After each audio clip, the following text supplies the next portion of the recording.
నీ కొరకు క్రీస్తు, నీ కొరకు క్రీస్తు. యేసు ప్రభు పరిశుద్ధ నామంలో మీ అందరికీ శుభములు. యోహాన్ రాసినటువంటి మొదటి పత్రిక 1వ అధ్యాయము 5వ వచనం నుంచి ప్రారంభించి 10వ వచనం వరకు చదువుతానండి. మేము ఆయన వలన విని మీకు ప్రకటించుచున్న వర్తమానం ఏమనగా, దేవుడు వెలుగై ఉన్నాడు, ఆయన యందు చీకటి ఎంత మాత్రమునూ లేదు. ఆయనతో కూడా సహవాసం గలవారమని చెప్పుకొని చీకటిలో నడిచిన ఎడల మనం అబద్ధమాడుచు సత్యమును జరిగింపుకుందుము. అయితే ఆయన వెలుగులోనున్న ప్రకారము మనమును వెలుగులో నడిచిన ఎడల మనము అన్యోన్య సహవాసము గలవారమై యుందుము. అప్పుడు ఆయన కుమారుడైన యేసు రక్తము మన ప్రతి పాపము నుండి మనల్ని పవిత్రులుగా చేయును. మనము పాపము లేని వారమని చెప్పుకుని ఎడల మనల్ని మనమే మోసపుచ్చుకుందుము, మరియు మనలో సత్యం ఉండదు. మన పాపములను మనము ఒప్పుకుని ఎడల ఆయన నమ్మదగిన వాడును నీతిమంతుడును గనుక ఆయన మన పాపములను క్షమించి సమస్త దుర్నీతి నుండి మనల్ని పవిత్రులుగా చేయును. మనము పాపము చేయలేదని చెప్పుకుని ఎడల ఆయనను అబద్ధికునిగా చేయువారు మగుదము, మరియు ఆయన వాక్యము మనలో ఉండదు. మనకుండేటటువంటి ఈ కొద్ది సమయంలో మనము దృష్టి ఏ వాక్యం మీద పెడతామంటే, క్రైస్తవ విశ్వాసంలో అంటే యేసు ప్రభువుని దేవుడిగా అంగీకరించి ఆయన రక్తము చేత కడగబడి పరిశుద్ధాత్మ చేత నింపబడి జీవితాన్ని ప్రారంభించినటువంటి విశ్వాసుల కోసమై ఈ దేవుని యొక్క వాక్యాన్ని మనము ధ్యానించుకుంటూ ఉన్నాం. ఎందుకు మనము ముందుగా ఇది యేసు ప్రభులో విశ్వాసం ఉంచినటువంటి బిడ్డల కోసం రాయబడినటువంటిది, ఆయన పరిశుద్ధ రక్తం మీద విశ్వాసం ఉంచినటువంటి వారికి రాయబడినటువంటి వాక్యం, ఆయన ఆత్మచేత నింపబడినటువంటి వారికి రాయబడినటువంటి వాక్యం, ఆయనతో సహవాసం కలిగి ఉండేటటువంటి వారికి రాయబడినటువంటి వాక్యం. ఇది విశ్వాసులకి సంబంధించినటువంటి వాక్యం. ఈ వాక్యంలో మనము దృష్టించేటటువంటి ముఖ్యమైనటువంటి వాక్య భాగము ఏమిటి అంటే 8వ వచనము 9వ వచనము. మనము పాపము లేనివారమని చెప్పుకుని ఎడల మనల్ని మనమే మోసపుచ్చుకుందుము, మరియు మనలో సత్యం ఉండదు. మన పాపములను మనము ఒప్పుకుని ఎడల ఆయన నమ్మదగిన వాడును నీతిమంతుడును గనుక ఆయన మన పాపములను క్షమించి సమస్త దుర్నీతి నుండి మనల్ని పవిత్రులుగా చేయును అనేటటువంటి వాక్య భాగం మీద మనము ధ్యానం ఉంచుతాం. యేసు ప్రభువుల విశ్వాసం ఉంచినప్పుడు ఒక వ్యక్తి యొక్క పాపములు క్షమించబడతాయి. ఆ వ్యక్తి ప్రవర్తనను బట్టి, ఆ వ్యక్తి అప్పటి వరకు చేసినటువంటి నీతి కార్యాలను బట్టి, ధర్మబద్ధమైనటువంటి జీవితాన్ని బట్టి దేవుడు ఆ వ్యక్తిని పాపములను క్షమించలే. దేన్ని బట్టి క్షమించాడు అంటే కరుణాధారమైనటువంటి ఆయన పరిశుద్ధ రక్తము. ఆ పరిశుద్ధ రక్తం మీద ఒక వ్యక్తి విశ్వాసం ఉంచాడు కాబట్టి దేవుడు ఆ వ్యక్తికి ఇతడు నీతిమంతుడు, ఈమె నీతిమంతురాలు అనేటటువంటి తీర్పుని, వర్డిక్ట్, అది that is a legal word, that is a legal phrase. అది ఒక న్యాయ స్థానాలలో ఉపయోగించేటటువంటి పదము. Declaration, so and so person is not guilty అని చెప్పి డిక్లేర్ చేయడం అన్నమాట. జడ్జి గారు డిక్లేర్ చేస్తారు, this person is not guilty of any offence, therefore I release him అని చెప్పి వదిలిపెట్టేటటువంటి ఆ తీర్పు ఉంది చూసారా, దట్ డిక్లరేషన్ అనేటటువంటిది అది దేవుడు ఒక వ్యక్తి పట్ల చేస్తాడు. చాలా జాగ్రత్తగా గమనించవలసినటువంటి విషయం ఏమిటి అంటే, ఒక వ్యక్తి యేసు ప్రభు మీద విశ్వాసం ఉంచినప్పుడు ఆ వ్యక్తిని దేవుడు నీతిమంతుడిగా తీర్చేటటువంటి సమయానికి, at that particular moment, at that particular time, when God is declaring so and so person is absolutely righteous in my sight, he is not guilty of any sin అనేటటువంటి వర్డిక్ట్ని దేవుడు ఆ వ్యక్తి మీద తీర్పు ఇచ్చినప్పుడు, పాపంలో ఉన్నటువంటి వ్యక్తి ఉన్నవాడు ఉన్నట్టుగా యేసు ప్రభు దగ్గరకు వచ్చి నా పాపాలని క్షమించి దేవా అని చెప్పి ఒప్పుకుంటున్నాడు. That very moment, that very second God is declaring that he is righteous on the basis of the shed blood of Jesus Christ. Mercy చూపించేదానికి నిర్దోషమైనటువంటి, నిష్కలంకమైనటువంటి, అమూల్యమైనటువంటి దేవుని కుమారుని యొక్క రక్తము దేవునికి అవసరం. On that basis God is declaring this person is not guilty. It is a verdict. So అక్కడి నుంచి నీ ప్రయాణము ప్రారంభమవుతూ ఉంది. యాజ్ ఎ బిలీవర్, యేసు ప్రభుని నమ్ముకున్నటువంటి వ్యక్తిగా, యేసు ప్రభు ద్వారా నీ పాపములు క్షమించబడినటువంటి వ్యక్తిగా నువ్వు జీవితాన్ని ప్రారంభిస్తూ ఉన్నావు.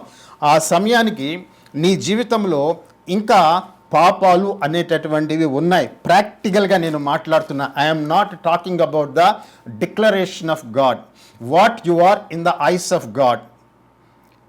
దాని గురించి నేను మాట్లాడడంలా. ప్రాక్టికల్గా మీరు ఈ రెండు విషయాల్ని గమనించకపోతే చాలా కన్ఫ్యూజ్ అవుతారు. ఏమిటి అంటే, God has already declared you because of what Jesus has done on the cross and because of his resurrection, this person is a righteous person. I see no sin in him.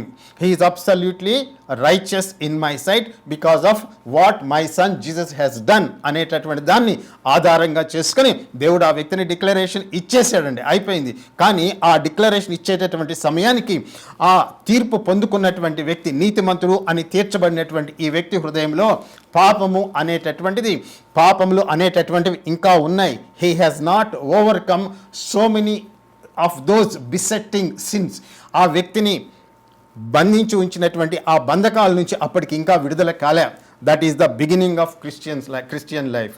అక్కడి నుంచి నువ్వు దేవుని యొక్క వాక్యాన్ని నేర్చుకుంటూ దేవుని యొక్క ఆత్మచేత నింపబడినటువంటి వాడివై నువ్వు ప్రయాణం అనేటటువంటిది ప్రారంభిస్తూ ఉన్నావు.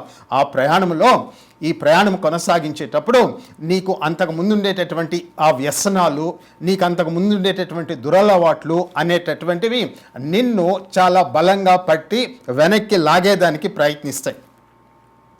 కానీ అదే సమయంలో దేవుని యొక్క పరిశుద్ధాత్మ నీకు శక్తిని అనుగ్రహించి ఆయన వాటిని అధిగమించేటటువంటి శక్తి అనుగ్రహిస్తాడు.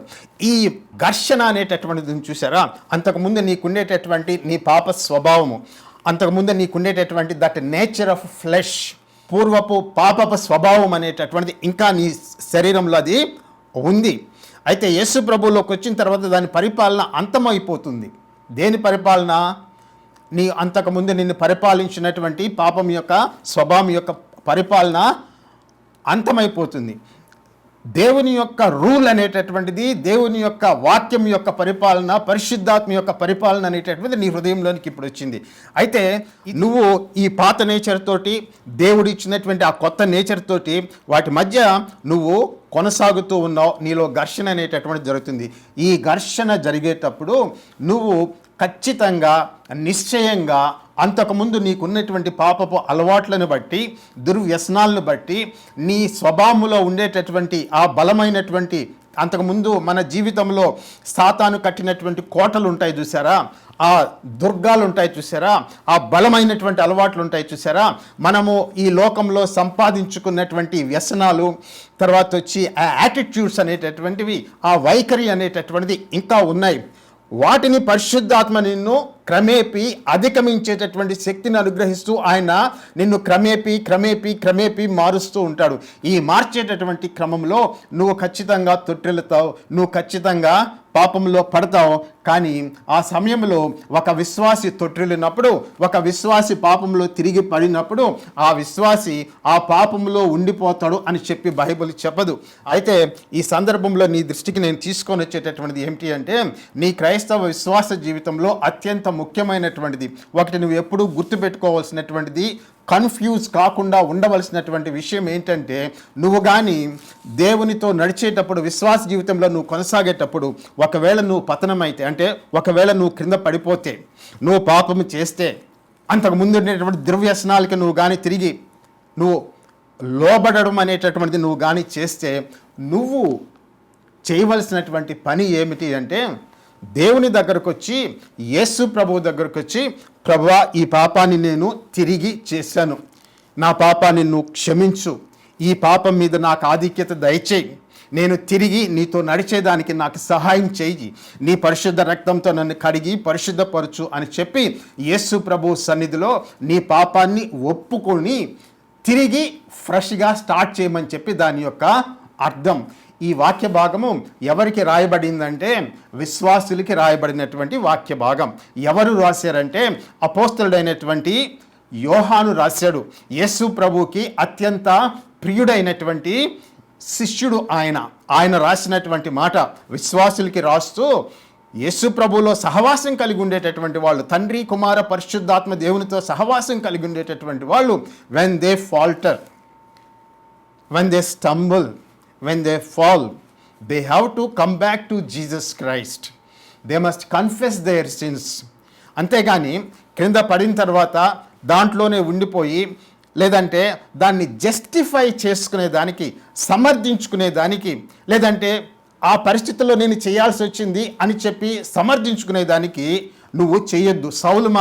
సౌలు ఏ విధంగా సమూయేలు ముందు తను తాను సమర్థించుకున్నాడో ఆ విధంగా సమర్థించుకునే దానికి ప్రయత్నించగా, నువ్వు చేసినటువంటి పనిని అవును నేను ఖచ్చితంగా పాపం చేశాను యేసయ్య అని చెప్పి యేసు ప్రభు దగ్గర నీ పాపాన్ని ఒప్పుకొని క్షమించమని అడిగి నీ రక్తంతో నన్ను కడగమని చెప్పి అడుగు. That is very essential thing you must do in your Christian walk.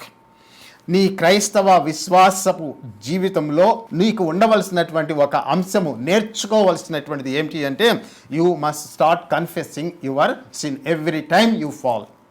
Again you rise up, you always confess your sin. దేవుని యొక్క సహవాసంలో బయట ఉండిపోకు.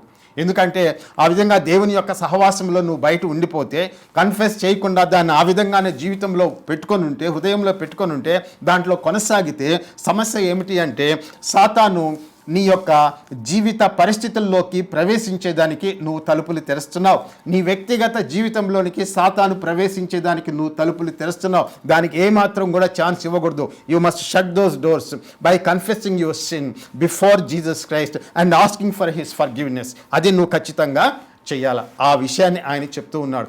If we confess hour sin, He is just and faithful to forgive our sins and cleanse us from all unrighteousness. మనము మన యొక్క పాపములను ఆయన యందు ఒప్పుకొనియల్లా ప్రతి పాపమును క్షమించును, సమస్త దుర్నీతి నుండి మనల్ని పవిత్రులుగా చేయను. గుర్తుపెట్టుకోండి, ఇది రక్షణ లేనటువంటి వారికి రాయబడినటువంటి ఉత్తరము కాదు. ఇది రక్షణ పొందినటువంటి వారు, యేసు ప్రభువును రక్షకుడిగా అంగీకరించినటువంటి వారు, సహవాసంలో ఉన్నటువంటి వారు, వారి కోసం అపోస్తలుడైనటువంటి యోహాను రాసినటువంటి బిడ్డ ఆయన రాస్తాడు, ప్రియులైనటువంటి బిడ్డలారా, నా చిన్న పిల్లలారా, యేసు ప్రభులో రక్షణ పొందినటువంటి వారులారా, దేవుని యొక్క ఆత్మచేత నింపబడినటువంటి వారులారా, ఆయన రక్తం చేత వారికి రాస్తున్నటువంటి మాట అండి ఇది. కాబట్టి ఎటువంటి బోధ వింటున్నావో, ఎటువంటి అభిప్రాయాలు నువ్వు కలిగి ఉన్నావో నాకు తెలియదు. ఒకవేళ అభిప్రాయం నీ తప్పుడుగా ఉంటే, ఒకడు విశ్వాసంలోకి వచ్చిన తర్వాత వాడు ఎప్పుడు కూడా తొట్టిల్లడు. ఒక స్ట్రెయిట్ లైన్లో స్ట్రైట్గా అటు ఇటు తొలగకుండా, కింద పడకుండా, ఏమీ లేకుండా స్ట్రైట్గా దేవుడితోటి పొరపాటు లేకుండా నడుస్తాడు అనేటటువంటి భావము నీ జీవితంలో ఒకవేళ నువ్వు కలిగి ఉంటే, నువ్వు పొరపాటు చేసినప్పుడు, తప్పు చేసినప్పుడు నువ్వు చాలా కృంగిపోతావు. ఎందుకంటే దేవుని యొక్క లేఖనాలు అటువంటి చిత్రాన్ని మనకు ఇవ్వడం ఉన్నది ఉన్నట్టుగా చెప్తూ ఉంది. అందుకనే మొట్టమొదట నేను చెప్పాను, legal declaration is different. God has accepted you as his child because of what Jesus has done for you on the cross. All your sins are forgiven, past, present and future. Every sin has been forgiven. You have been covered by the blood of Jesus Christ. No problem. God has accepted you as his child. తన గృహంలోకి నిన్ను చేర్చుకున్నాడు. దాని గురించి మనం ఏమి dispute చేయడంలా. ఆ నడక నడిచేటప్పుడు when you are tempted, నువ్వు శోధించబడి, నువ్వు క్రింద పడినప్పుడు, నువ్వు పాపం చేసినప్పుడు, దేవుని వాక్యానికి విరోధంగా నువ్వు నడిచినప్పుడు నువ్వు చేయవలసినటువంటి ముఖ్యమైనటువంటి పని ఏమిటి అంటే, ఇదిగో ఈ వాక్యాన్ని నువ్వు అనుసరించడము, దాన్ని ఆచరించడము నువ్వు చేయాలి. You must practice this thing. ఎందుకు అంటే దానివల్ల నీ హృదయంలో సమాధానం అనేటటువంటిది వస్తుంది. సాతానికి తలుపులు నువ్వు మూసివేస్తావు. దేవుడితో, యేసు ప్రభువుతో, పరిశుద్ధాత్మతో నీ సహవాసము పునరుద్ధరింపబడుతుంది. దేవుని వాక్యానికి వ్యతిరేకంగా, దేవుని యొక్క ఆత్మకి వ్యతిరేకంగా, లేదంటే ఆయన దుఃఖపరిచినప్పుడు మన హృదయంలో కూడా దుఃఖం కలుగుతుంది, బాధ కలుగుతుంది. ఎందుకు చేసామా అని. దాన్ని ఆ విధంగా ఉంచుకోకుండా దేవుడి దగ్గర కన్ఫెస్ చేస్తే God will wipe away that particular sin, ఆ డిజోబీడియన్స్ని దేవుడు కవర్ చేస్తాడు. కాబట్టి ఒకవేళ నీకు అభిప్రాయం తక్కువ ఉంటే నువ్వు చాలా సమస్యల్లోకి వస్తావు. Best thing to do is దేవుడి దగ్గరకు వచ్చి కమ్ బ్యాక్. పిలుపు ఏంటంటే మళ్ళీ వచ్చేసేయి, దేవుని దగ్గరకు వచ్చేసేయి, యేసు ప్రభువు దగ్గరకు వచ్చేసేయి. నీ గదిలోకి వెళ్ళి యేసయ్యా నా పాపాలని క్షమించి, నేను చేసినటువంటి పాపాన్ని క్షమించు, ఇదిగో నేను తప్పుగా మాట్లాడాను, ఇదిగో నేను పొరపాటుగా మాట్లాడాను, నువ్వు వద్దన్నటువంటి పనిని నేను చేశాను. ఇవన్నీ కూడా వాట్ ఎవర్ నీ సీక్రెట్స్ అన్నీ కూడా నీ హృదయ అంతరంగంలో ఉండేటటువంటి రహస్య పాపాలు ఉంటాయి కదా, కొన్నిటిని నువ్వు ఇతరులతో పంచుకోలేవు. Some secret sins are there. ఆ సీక్రెట్ సిన్స్ అన్నీ కూడా, రహస్య పాపాలన్నీ కూడా యేసు ప్రభు ముందు ఆయన సన్నిధిలో నీ హృదయాన్ని కుమ్మరించి, ప్రభువా ఇది వచ్చింది, నీ ఆలోచనలతో సహా దేవుడికి కన్ఫెస్ చేయి. అది అలవాటు చేసుకో, ప్రాక్టీస్ చేసుకోండి. దాని అర్థము నువ్వు ఒక నోట్బుక్ పెట్టుకొని దాని మీద ఇదిగో ఇది చేశాను దాన్ని మెయింటైన్ చేయమని చెప్పి నేనేం చెప్పడం లే. This becomes a part of our Christian life. అయితే నువ్వు అడగచ్చు ఇట్లానే ఉంటుందా అని. కాదు, ఆ విధంగా ఉండదు. నీకు ఒకానొక దినాన ఏ పాపమైతే నీ మీద పరిపాలన చేస్తూ ఉందో, ఏ దుర్వ్యసనం అయితే నీ మీద పరిపాలన చేస్తూ ఉందో, దాని మీద దేవుడు ఆధిక్యతని ఇచ్చి ఆ పాపము నుంచి ఆయన నిన్ను విడిపించి దాని నుంచి స్వేచ్ఛ అనేటటువంటిది కలిగిస్తాడు. అది పరిశుద్ధాత్మ యొక్క అద్భుతమైనటువంటి పరిచర్య నీ జీవితంలో. నువ్వు ఖచ్చితంగా నీ ప్రతి వ్యసనాన్ని, నీ యొక్క ప్రతి దురలవాటును, నీ యొక్క ఆలోచనలు, తలంపులను, రహస్య పాపాలన్నిటినీ కూడా పరిశుద్ధాత్మ వాటి మీద ఆధిక్యం అనుగ్రహించి అవి తిరిగి చేయకుండా, పునరావృతం కాకుండా ఉండేదానికి దేవుని యొక్క ఆత్మ నీకు సహాయం చేస్తాడు. అది నువ్వు క్రమేపీ ఎదుగుతూ పోతావు. అందుకనే మాట రాయబడింది, మనము మహిమలో నుంచి మహిమలోనికి మార్చబడుతున్నాం. అంటే దీన్ని అంతా ఇంకొక రకంగా చెప్పుకోవాలంటే ఇదంతా కూడా శాంక్టిఫికేషన్లో ఒక ప్రాసెస్ అండి. అంటే శాంక్టిఫికేషన్ అంటే పరిశుద్ధపరచబడ్డము అనేటటువంటి దాంట్లో ఇది ముఖ్యమైనటువంటి ప్రక్రియ. దేవుని దగ్గర నీ పాపాలను ఒప్పుకునేదానికి నువ్వు ఎక్కడికో ఒక పాస్టర్ దగ్గరికి పోవలసినటువంటి అవసరం లే, ఒక ప్రీస్ట్ దగ్గరికి పోవలసినటువంటి అవసరం లే, వాళ్ళ ముందు నీవన్నీ కూడా చెప్పుకోవాల్సినటువంటి అవసరం లే. నీకు కావాలనుకుంటే చెప్పుకో, నాకేమీ అభ్యంతరం లేదు. ఒక విషయం చెప్తానండి. మార్టిన్ లూథర్ కింగ్ 16వ శతాబ్దంలో ఆయన అగస్టీనియన్ మాంక్గా ఆయన ఉండేటటువంటి వాడండి. ఆయన ఉండేటప్పుడు ఆయనకి దేవుని యొక్క వాక్యము చదవడం అలవాటు, తర్వాత వచ్చి ఆ వాక్యాన్ని సీరియస్గా తీసుకోవడం అలవాటు.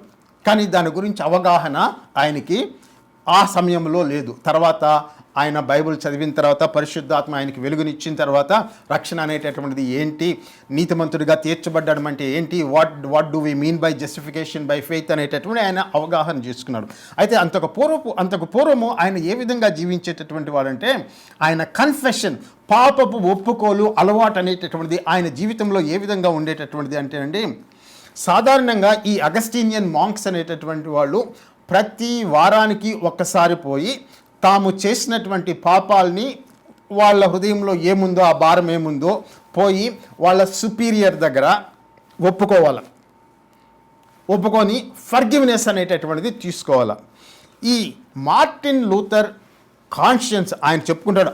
అప్పుడు ఆయన పరిస్థితి ఏమిటి అంటే, ప్రతి చిన్న విషయానికి కూడా ఆయన సెర్చ్ లైట్ వేసి హృదయాన్ని పరిశీలించి దాన్ని పరిశోధించి, ఇక్కడ ఒక చిన్న పాపం ఉంది, ఇక్కడ ఒక చిన్న పాపం ఉంది, ఇక్కడ ఒక పెద్ద పాపం ఉంది, బాగా అంటే భూతద్దం పెట్టి చూసేటటువంటి అలవాటు కలిగినటువంటి వాడు. ఫర్ ఎవ్రీ సిన్ అన్నమాట.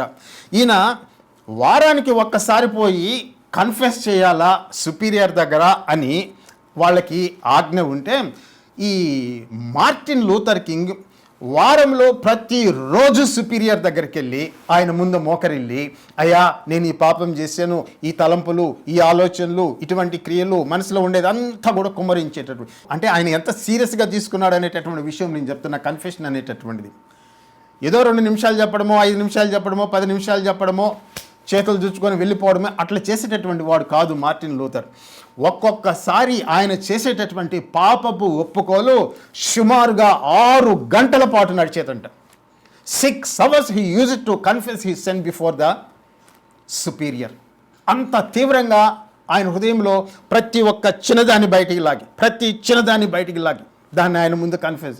సో ఈ విధంగా 6 గంటల పాటు కన్ఫెస్ చేసేటటువంటి 6 గంటల పాటు కన్ఫెస్ చేస్తే బాగానే ఉండేటటువంటిది. కన్ఫెస్ చేసి ఆయన దగ్గర నుంచి పోయేటప్పుడు సడన్గా ఇంకేదన్నా పాపం గుర్తొస్తే మళ్ళీ వెనక్కి పరిగెత్తుకొని వచ్చి, అయ్యా this also I want to confess in, I have forgotten to confess అని చెప్పేటటువంటి అలవాటు కలిగినటువంటి వాడు. కన్ఫెషన్ అంటే ఆయన అంత సీరియస్గా తీసుకున్నాడండి. అయితే మనము మాట్లాడేటటువంటిది ఆ టైప్ ఆఫ్ కన్ఫెషన్ కాదు. తర్వాత ఆయన ఆ రక్షణ అనుభవము దేవుని యొక్క వాక్య జ్ఞానపు వెలుగులోకి వచ్చిన తర్వాత ఇదంతా అవసరం లేదని చెప్పి ఆయన తెలుసుకున్నాడు. నీ ప్రైవేట్ కన్ఫెషన్, నీ సొంతగా కన్ఫెస్ చేసుకోవడం అనేటటువంటిది ఇంపార్టెంట్ అని చెప్పి ఆయన తర్వాత చెప్తాడండి. సరే, అది కాదు విషయం ఏమిటి అంటేనండి, దేవుడు నీకు మనస్సాక్షిని ఇచ్చాడు. నీకుండేటటువంటి ఆ మనస్సాక్షి దేవుని యొక్క వాక్యం ద్వారా నిరంతరము దాన్ని కానీ నువ్వు బలపరుచుకుంటూ ఉంటే, దేవుడి సన్నిధిలో నువ్వు ఎప్పుడు తొట్టిల్లేవు, ఎప్పుడు క్రింద పడ్డావు, ఏమి చేసావు అనేటటువంటిది నీ మనస్సాక్షి నీకు బయలుపరుస్తాడు. ఒక విశ్వాస జీవితము లేదంటే దేవునితో విశ్వాసంలో నడిచేటప్పుడు ఎట్లా ఉంటుందంటే, దేవునితోటి సహవాసం కలిగి ఉన్నప్పుడు కాన్వర్సేషన్ అనేటటువంటి దేవుడితో ఎప్పుడూ నడుస్తూనే ఉంటుంది. అది నువ్వు నిద్రలోంచి మెలకు వచ్చినటువంటి మరుక్షణం నుంచి పగలంతా నువ్వు ఎక్కడ చేసినా, మీరు వేరే పనులు చేసుకుంటే ఉండొచ్చు, కానీ ఈ కాన్వర్సేషన్ అనేటటువంటి దేవుడితో ఎప్పుడు కూడా నడుస్తూనే ఉంటుందండి. నీకు తెలుస్తుంది ఏమి చేశాను, ఎక్కడ తప్పు చేశాను అనేటటువంటి చేస్తుంది. అటువంటి సందర్భంలో నీకు దేవుడు ఏదైనా బయలుపరిస్తే దేవుడి దగ్గరకు వచ్చి నీ పాపాన్ని ఒప్పుకో. తర్వాత కన్ఫెషన్ విషయంలో నీకు ఉపయోగపడేటటువంటిది ఏమిటి అంటే, నువ్వు దేవుని యొక్క వాక్యాన్ని చదవడం అనేటటువంటిది, ధ్యానించడం అనేటటువంటిది అలవాటు చేసుకోవాలా. ఎందుకంటే నీ మనస్సాక్షి అనేటటువంటిది ఎప్పుడు కూడా దేవుని యొక్క వాక్యం ద్వారా ప్రభావితం చేయబడుతూ ఉండాలి. Your conscience must be always informed by the scriptures. ఇంకొక విషయం ఏమిటి అంటే, you are always under grace. నువ్వు ఎప్పుడు కూడా దేవుని యొక్క కృప కింద ఉన్నావు. నువ్వు విశ్వాసం చేత, కృప చేత రక్షింపబడ్డావు. మన యొక్క మంచి కార్యములు, నీతి కార్యములు దాంట్లో ఏమీ సంబంధం లేదండి. నువ్వు పాపంలో ఉన్నప్పుడే దేవుడు నీకు కృప చూపిస్తే, నువ్వు పాపంలో ఉన్నప్పుడే, దేవునికి శత్రువుగా ఉన్నప్పుడే దేవుడు నిన్ను ప్రేమిస్తే, నువ్వు రక్షణలోనికి వచ్చిన తర్వాత ఒకవేళ నువ్వు పొరపాటు చేసి తొట్టిల్లి క్రిందపడి పాపములో పడిపోతే దేవుడు నీ పాపాన్ని క్షమించకుండా ఆయన నిన్ను వదిలివేసేటటువంటి దేవుడు అయితే మాత్రము కాదుగాక కాదు. ఆ కృప చేత దేవుని యొక్క ప్రేమలో నువ్వు నడిపించబడుతూ ఉన్నావు. నువ్వు ఉండేటటువంటి స్థితి దేవుడికి తెలుసు. ఆయన నీ దగ్గర నుంచి కోరుకునేటటువంటిది ఏమిటి అంటే, నువ్వు తొట్టిల్లినప్పుడు నువ్వు పైకి లేచి దేవుని సన్నిధికి వచ్చి యేసు ప్రభు సన్నిధిలో ఆ పాపాన్ని నువ్వు ఒప్పుకోవాలా. చూడండి, యోహాను ఒక మాట కూడా రాస్తాడండి. యేసు ప్రభువులో తిరిగి జన్మించినటువంటి వాడు, దేవుని యొక్క ఆత్మచేత నింపబడినటువంటి వాడు, అటువంటి వ్యక్తి దేవుని యొక్క వెలుగులో నడిచేటటువంటి వాడు పాపములో కొనసాగడు అని చెప్పి చెప్తాడు. పాపంలో కొనసాగుడు, he cannot continue in sin అనేటటువంటిది విశ్వాస యొక్క స్థితి. That is the condition of a believer. అది ప్రారంభంలో కాకపోయినా తర్వాత ఆ స్థితిలోకి వస్తాడు. You cannot continue in those old sinful habits అనేటటువంటి వాటిలో నువ్వు కొనసాగలేవు. దేవుని యొక్క పిల్లలు అనబడేటటువంటి వాళ్ళు they cannot continue in sin. గుర్తుపెట్టుకోండి. సో నీకు ఆ అష్యూరెన్స్ అనేటటువంటిది ఉంది. నీ జీవితంలో నీకు ఉండాల్సినటువంటిది ఏమిటి అంటే, నువ్వు పాపము చేసినప్పుడు దేవుని సన్నిధికి వచ్చి దేవుని సన్నిధిలో ఆ పాపాన్ని ఒప్పుకొని, ప్రభువా నన్ను క్షమించు అని చెప్పి చెప్తే ఆయన నీ పాపాన్ని క్షమించి తిరిగి లేపి నిలబెడతాడు. ఇక్కడ మన వాక్యంలో ఏం చదువుకున్నామండి? సమస్త దుర్నీతి నుంచి ఆయన మనల్ని విడిపించును. అలా కాదు, నా జీవితంలో ఏం పాపం లేదు, అంతా పర్ఫెక్ట్ నాతోటి అని అనుకునేటటువంటి వ్యక్తి ఆయన్ని ఎరిగినటువంటి వాడు కాదు. ఏమంటాడండి అపోస్తలుడైనటువంటి యోహాను? మనము పాపము చేయలేదని చెప్పుకుని ఎడల ఆయనను అబద్ధీకునిగా చేయువారు మగుదము, మరియు ఆయన వాక్యము మనలో ఉండదు అంటాడు. విశ్వాసులకి రాయబడినటువంటి మాట. దేవుని సన్నిధిలో ఎప్పుడు కూడా ఆయన వాక్యపు వెలుగులో నీ జీవితాన్ని నువ్వు పరిశీలించుకుంటూ జాగ్రత్తగా నడవాలి. ఒక దగ్గర దావీదు ప్రార్థన చేస్తాడండి, నా రహస్య పాపముల నుంచి నన్ను విడిపించుము అంటాడు. పాత నిబంధన కాలంలో ఆయన ఆ మాట అన్నాడండి. దావీదు ఏమంటాడంటే, కీర్తనలు 19లో 12వ వచనంలో, తన పొరపాటులు కనుగొనగలవాడెవడు? నేను రహస్యముగా చేసిన తప్పులు క్షమించి నన్ను నిర్దోషినిగా తీర్చుము. దురభిమాన పాపములో పడకుండా నీ సేవకుని ఆపుము. వాటిని నన్ను ఏలనీయకము. అప్పుడు నేను యథార్థవంతుడనై అధిక ద్రోహము చేయకుండా నిందారహితుడనగుదును అని చెప్పి రాశాడండి. ఈ వాక్యము పాత నిబంధన కాలంలో దావీదు రాసినటువంటి మాట, కొత్త నిబంధనలో మాట కాదు. ఎన్ని మాటలు రాశాడండి? రహస్య పాపముల నుంచి నన్ను విడిపించు, దురభిమాన పాపము నన్ను ఏలనీయకుండా నన్ను కాపాడు, ఏ వ్యసనాలు నన్ను పరిపాలించకుండా నన్ను కాపాడు, నా అంతరంగంలో రహస్యమైనటువంటి పాపాలు ఏమైనా ఉన్నాయేమో వాటి నుంచి కూడా నన్ను విడిపించు. అంటే ఆయన తన హృదయాన్ని, దాని యొక్క స్థితిని అంత జాగ్రత్తగా గమనించుకుంటూ దేవుడితో నడిచేదానికి పాపాన్ని గుర్తించడము, దాన్ని ఒప్పుకోవడము, దేవుని యొక్క సహాయం అడగడం అనేటటువంటిది విశ్వాస జీవితంలో ఉండవలసింది. దావీదేమని ధ్యానం చేస్తుండే, ఆయన హృదయాన్ని పరిశీలించుకుని, దేవా రహస్య పాపం ఏదన్నా ఉందేమో చూడు, దురభిమాన పాపముల్లో పడకుండా నన్ను కాపాడు అని చెప్పి ప్రార్థన చేస్తాడండి. అది ఆయన బది. ఇక నూతన నిబంధన ప్రారంభంలో యేసు ప్రభు రక్తం చేత కడగబడి పరిశుద్ధులుగా తీర్చబడి నీతిమంతులుగా తీర్చబడినటువంటి వారి పరిస్థితి ఇంకా ఏ విధంగా ఉండాలా? కాబట్టి జాగ్రత్తగా నువ్వు ఈ పాపాన్ని ఒప్పుకోవడం అనేటటువంటిది నీ జీవితంలో ఒక ముఖ్యమైనటువంటి భాగంగా పెట్టుకో. ఎందుకంటే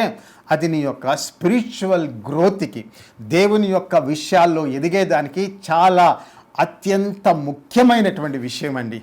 నువ్వు దేవుని సంబంధమైనటువంటి విషయాల్లో ఆయనతో సహవాసములో ఎదగాలి, ఆయనలో ప్రార్థనలో బలపడాలి, ఆయన దగ్గర నుంచి సమాధానాలు ప్రార్థనకి పొందుకోవాలి, ఆయన స్వరము వినాలి. అటువంటి గమ్యము నీకు గాను ఉండుంటే, అది నీ యొక్క ఉద్దేశము, నీ తలంపుల్లో నువ్వు వెంటాడుతూ ఉంటే, నువ్వు చేయవలసినటువంటిది ఏమిటి అంటే దేవుని సన్నిధిలో నీ పాపాలని ఒప్పుకొని వాటిని కడిగి వేసుకొని దేవుని సన్నిధిలో నిందారహితుడివై నడవాల. ఏమంటాడు అపోస్తలుడైనటువంటి యోహాన్? ఏమంటాడంటే, మన హృదయము మన మీద ఎటువంటి దోషారోపణ కానీ చేయకుండా ఉంటే ఆయన సన్నిధిలో మనకు విశ్వాసము, ధైర్యం అనేటటువంటిది కలుగుతుంది. అంత ముఖ్యమండి మన యొక్క సహవాసంలో. తండ్రి, కుమార, పరిశుద్ధాత్మ దేవునితో మనము నడిచేటప్పుడు, ఆయన సహవాసం కలిగి ఉండేటప్పుడు, ఆయన సన్నిధిలోనికి వచ్చినప్పుడు మన హృదయం యొక్క స్థితి ఏ విధంగా ఉండాలి అంటే, మన హృదయము మన మీద ఎటువంటి దోషారోపణ చేయకుండా జాగ్రత్త పడాల. ఏమండి?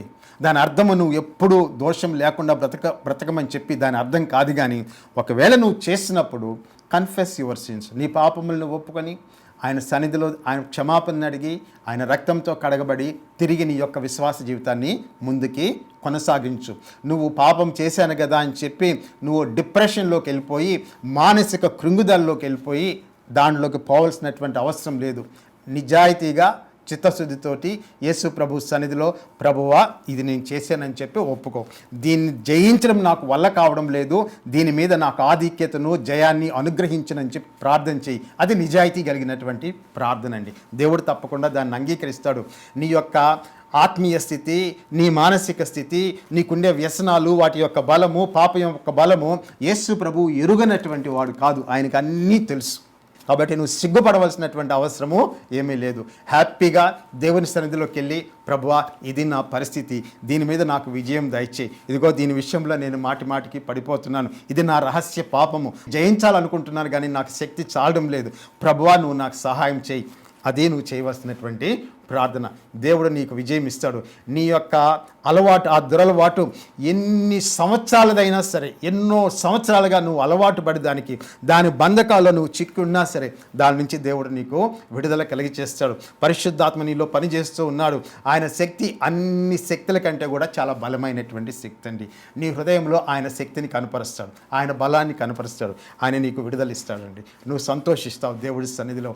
ఒకానొక దినాన నువ్వు దేవుడి సన్నిధికి చేరి, ప్రభువా నువ్వు నన్ను ఇన్ని వ్యసనాల నుంచి నువ్వు విడిపించావు, ఇన్ని దురలవాట్ల నుంచి నన్ను విడిపించావు, రోతకరమైనటువంటి హృదయాన్ని నువ్వు శుద్ధి చేసి నన్ను బాగు చేసావు అనేటటువంటి సంతోషకరమైనటువంటి ప్రార్థన దేవుడి సన్నిధిలో నువ్వు చేస్తావు. అది రక్షణలో ఉండేటటువంటి ఆనందం అండి. కాబట్టి you do not neglect reading the word of God, confessing your sins, continue your journey with Jesus Christ. విశ్వాస సహితమైనటువంటి ఆ జీవితాన్ని తిరిగి కొనసాగించి పరిశుద్ధాత్మలో ఉండేటటువంటి ఆనందాన్ని సంపూర్ణంగా పొందుకు. దేవుడు ఈ వాక్యాన్ని దీవించి ఆశీర్వదించును గాక. యేసు నామములో ఆమేన్.